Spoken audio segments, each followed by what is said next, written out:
Assalamualaikum warahmatullahi wabarakatuh. Salam sejahtera untuk kita semua. Perkenalkan, nama saya Ahmad Oktopurnama. Dalam kesempatan ini saya akan mempresentasikan tentang rekapan materi pekan 11, yaitu terkait non-destructive test method. Oke, pertama ada outline-nya, yaitu terkait prinsip kerja dan perbandingan antara depenetran, magnetic particle, eddy current, serta ultrasonic test. Kita langsung masuk saja ke materinya. Pertama, apa itu non-destructive test? Non-destructive test atau NDT, seperti dari namanya kita saja bisa menebak bahwa pengujian tersebut dilakukan tanpa merusak material ujinya, sehingga kita dapat menginspeksi adanya kecacatan atau kerusakan pada material tersebut tanpa perlu repot-repot kita merusak materialnya. Berbeda halnya dengan destructive test, yaitu kita perlu untuk merusak sejumlah material tersebut agar kita dapat mengkarakterisasi serta mengidentifikasi sifat dari material tersebut. Kita langsung masuk ke topik utamanya.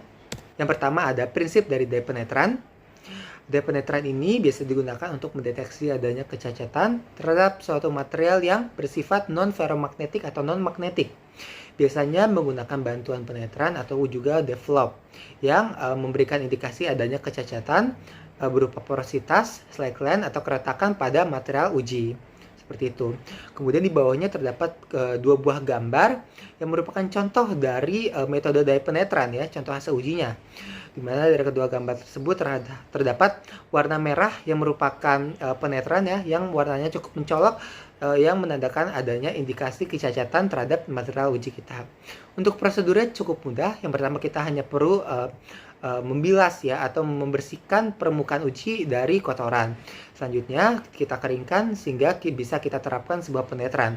Penetran ini biasanya berupa pewarna berwarna merah dan biarkan penetran tersebut menyerap hingga ke bagian retakan-retakan. Setelah itu, untuk penetran yang bersisa pada bagian permukaan bisa kita bilas menggunakan air. Setelah itu kita keringkan. Barulah bisa kita terapkan berupa develop, di mana develop ini wujudnya adalah powder. Develop ini berfungsi untuk mengembangkan penetran yang menyerap dalam retakan, sehingga nantinya penetran tersebut dapat memberikan indikasi tandanya adanya kecacatan pada suatu permukaan uji seperti itu. Oke, next ada pro dan kontra dari depenetran atau keunggulan dan kekurangannya. Keunggulannya adalah cakupan areanya luas, murah, dapat bekerja pada bahan yang tidak berpori, cepat, serta dapat mendeteksi retakan sesempit 150 nanometer. Selanjutnya kekurangannya tidak bisa digunakan untuk bahan ferromagnetik, hanya dapat mendeteksi kerusakan permukaan yang pecah dan tidak cocok untuk permukaan yang kasar dan berpori, serta tidak cocok juga dilakukan pada suhu yang rendah seperti itu. Next, ada prinsip partikel magnetik. Magnetic particle ini digunakan untuk mendeteksi kecacatan berupa retakan biasanya ya, hanya pada material yang magnetik atau ferromagnetik, dengan tentunya bantuan suspensi atau tinta magnetik yang akan memberikan indikasi kecacatan pada material dengan menggunakan bantuan elektromagnet. Bisa kita lihat pada dua gambar di bawah. Pada gambar kiri itu merupakan kondisi di mana suatu material uji tidak mengalami cacat dan dialiri suatu listrik ya, elektromagnet, sehingga magnetic field lainnya garis lurus ya. Kemudian pada gambar yang kanan itu adalah kondisi di mana suatu materialnya mengalami crack, sehingga magnetic field lainnya terdistorsi pada bagian yang crack, sehingga saat diberikan tinta magnet atau suspensi magnet tersebut akan terkumpul pada suatu titik, di mana titik tersebut adalah titik crack yang mengindikasikan adanya crack pada suatu material uji tersebut. Oke, next selanjutnya ada keunggulan dan kekurangannya. Keunggulannya adalah dapat mendeteksi cacat kecil hingga 2 mm di bawah permukaan, serta dapat digunakan pada permukaan yang relatif kasar dan kotor. Dan tentunya metode magnetic particle ini sangat murah, sama ya seperti metode sebelumnya, serta fleksibel. Kekurangannya adalah hanya terbatas pada bahan yang magnetik atau ferromagnetik, membutuhkan sumber listrik, serta menggunakan cairan yang sifatnya mudah terbakar sehingga tidak bisa digunakan pada area tertentu, seperti itu. Selanjutnya ada prinsip eddy current ya. Eddy current ini digunakan untuk mendeteksi kecacatan pada dan hanya material yang sifatnya konduktor dengan menggunakan prinsip induksi elektromagnetik yang diterapkan pada eddy current tester yang menampilkan hasil indikasi, di mana hasil indikasinya menerima sinyal yang sinyal tersebut didapat menggunakan alat yang dipicu bernama probe, dan tentunya probe ini perlu disambungkan pada eddy current tester tersebut. Selanjutnya ada skema ya. Ada dua gambar. Pada gambar atas merupakan susunan skema, susunan alat dari eddy current tester. Ada eddy current tester, probe, dan juga spesimen ujinya. Dimana pada gambar pertama menunjukkan displaynya dalam kondisi awal dimana probe belum mendeteksi adanya kerusakan atau kecacatan pada material ujinya. Sedangkan pada gambar kedua yang bawah itu adalah kondisi di mana probe mulai mendeteksi adanya kecacatan pada suatu material, ditandai dengan eddy current tester pada displaynya sudah menunjukkan adanya grafik yang bentuknya gerinjulan, menunjukkan adanya kecacatan pada suatu material uji, seperti itu. Keunggulan dan kekurangan dari eddy current test yaitu yang pertama, keunggulannya sensitivitas pada crack kecil tinggi, bisa mendeteksi cacat pada surface ataupun subsurface, serta hasil pengujian tidak terpengaruh terhadap geometri dari spesimennya. Kekurangannya, material yang digunakan pada eddy current test haruslah konduktor, tidak bisa yang non-konduktor. Hasilnya juga sangat terpengaruh terhadap kekerasan serta kehalusan permukaan, dan permukaannya juga harus dapat dijangkau oleh probe, seperti itu. Oke, selanjutnya kita masuk ke dalam tes yang terakhir, yaitu adalah prinsip dari ultrasonic test. Ultrasonic test ini mirip seperti eddy current test, yaitu dapat mendeteksi suatu kecacatan. Bedanya adalah bisa digunakan pada material logam dan non-logam. Tentunya prinsipnya adalah menggunakan bantuan dari ultrasonik, frekuensi ultrasonik sekitar 20 kHz ya, yang diaplikasikan pada permukaan uji, di mana frekuensi ultrasonik tersebut akan diterapkan menggunakan transducer yang kemudian akan memberikan suatu sinyal keretakan, di mana sinyal tersebut akan ditangkap dan ditampilkan pada sebuah display sebagai bentuk indikasi adanya suatu kecacatan pada suatu material, seperti itu. Oke, ini ada gambar pertama, yaitu gambar susunan dari alat dari ultrasonic test. Ada display, pulsar, transducer, dan juga workplace yang merupakan spesimen uji yang terdapat kecacatan yang ditandai dengan kotak merah warna oranye. Di mana dalam kondisi ini transducernya belum menyala. Selanjutnya pada gambar kedua, yaitu transducer sudah dinyalakan dan menerapkan frekuensi ultrasonik, di mana gelombang-gelombangnya akan berjalar, namun pada bagian cracknya akan terdistorsi, di mana bentuk distorsi tersebut akan menjadi sebuah sinyal, dan sinyal tersebut akan ditransmisikan ke dalam display dan disajikan ke dalam bentuk grafik gerinjulan, di mana grafik gerinjulan tertinggi yang bisa dikotakkan ya, dikotakkan pada kotak oranye, itu menunjukkan adanya kecacatan pada suatu material, seperti itu. Oke, selanjutnya ada pro dan kontra dari ultrasonic test. Pertama, keunggulannya yaitu dapat memperoleh informasi kedalaman, letak, serta ukuran dari kecacatan suatu material, serta dapat melakukan pemeriksaan dari satu sisi, serta tidak menimbulkan bahaya radiasi. Perlu kita ketahui bahwa cacat surface dan subsurface pun dapat terdeteksi melalui ultrasonic test ini. Kemudian kekurangannya, tidak bisa digunakan pada material yang memiliki ketebalan kurang dari 5 mm, hasil sangat terpengaruh dengan kekerasan dan kehalusan permukaan uji. Ini sama dengan uji tes sebelumnya, yaitu eddy current, serta sinyal juga dapat disalahartikan. Oke, next selanjutnya kita masuk ke dalam sesi Q&A, di mana pada sesi ini kita akan membandingkan keempat buah metode testing ya, non-destructive test yang sudah saya paparkan sebelumnya dengan menggunakan 3 buah pertanyaan yang sudah saya terima.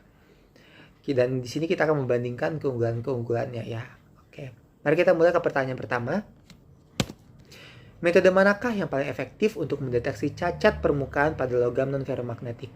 Jawabannya adalah dye penetration testing. Mengapa demikian? Karena dye penetration testing ini memang diperuntukkan untuk material yang non-ferromagnetik. Kemudian juga dye penetration testing ini dapat mendeteksi kecacatan di permukaan tentunya ya, sesempit 150 nanometer, yang mana ukuran tersebut sukar terlihat oleh mata tanpa alat bantu, seperti itu. Mengapa tidak metode-metode yang lain? Misalkan pada metode partikel magnetik itu hanya diperuntukkan untuk material yang memiliki sifat magnetik. Kemudian juga pada eddy current itu diperuntukkan untuk material konduktor, serta pada ultrasonic testing sebenarnya bisa diperuntukkan untuk material non-ferromagnetik. Namun kelemahan dari ultrasonic testing ini terkadang terdapat salah sinyal akibat terpengaruh oleh kekerasan ataupun kekasaran dari permukaan material uji, seperti itu. Dan juga ultrasonic testing ini terkadang dikhususkan untuk mencari keretakan yang letaknya di kedalaman material uji kita, seperti itu. Next, pertanyaan kedua, jika kecepatan pemeriksaan menjadi pertimbangan utama, metode manakah yang lebih disarankan? Jawabannya adalah magnetic particles. Sebetulnya kecepatan dari proses pengujian itu tergantung dengan ukuran dan spesimen uji apa yang kita gunakan. Dan apakah spesimen uji tersebut sesuai dengan metode yang kita gunakan, entah dari bahannya, seperti itu, dan lain-lain sebagainya. Dan juga ada faktor eksternal seperti kuat arus listrik serta suhu, itu juga berpengaruh. Namun jika kita tinjau dari prosedur persiapannya bagaimana, serta preparasi dan juga hasil yang kita dapatkan, kecepatannya bagaimana, kita bisa menyimpulkan bahwa yang paling cepat adalah magnetic particles. Mengapa demikian? Karena pada magnetic particles kita hanya perlu menyiapkan prosedur preparasi yang cukup simple. Kita hanya perlu menyiramkan atau menyemprotkan material dengan solution atau juga tinta yang sifatnya magnetik, kemudian dialiri arus listrik elektromagnet, dan bisa didapat hasilnya dengan instan. Berbeda halnya dengan daya penetran, kita perlu menunggu waktu sekitar 5 hingga 10 menit untuk menunggu penetran dapat terserap ke dalam retakan spesimen uji. Sedangkan pada eddy current dan juga ultrasonic testing, kita perlu melakukan kalibrasi yang mana itu cukup memakan waktu. Memang tidak terlalu lama, namun akan langkah lebih cepatnya jika kita menggunakan magnetic particles. Kemudian juga pada eddy current dan juga ultrasonic testing, itu kita perlu menggunakan alat bantu bernama probe dan juga transducer, yang mana kita harus menjangkau area-area yang kita duga terdapat sebuah kecacatan, di mana kita perlu memiliki ketelitian dan keahlian yang cukup tinggi untuk dapat mendeteksi dan menggunakan alat probe dan juga transducer tersebut, seperti itu. Akan tetapi, bila proses pasca pengujian itu juga dimasukkan ke dalam konsiderasi sebagai bahan pertimbangan manakah yang paling cepat, maka jawabannya adalah eddy current testing. Mengapa demikian? Karena eddy current testing ini tidak memerlukan prosedur pasca pengujian yang sulit. Berbeda halnya dengan misalkan pada daya penetran. Pada daya penetran setelah pengujian kita harus membersihkan kembali penetran yang masuk ke celah retakan dari material uji kita. Kemudian juga pada magnetic particle testing kita perlu melakukan demagnetisasi. Tujuannya adalah agar tidak merubah mechanical properties dari sampel uji yang sudah kita jalankan, seperti itu. Dan semua hal itu tentunya membutuhkan waktu.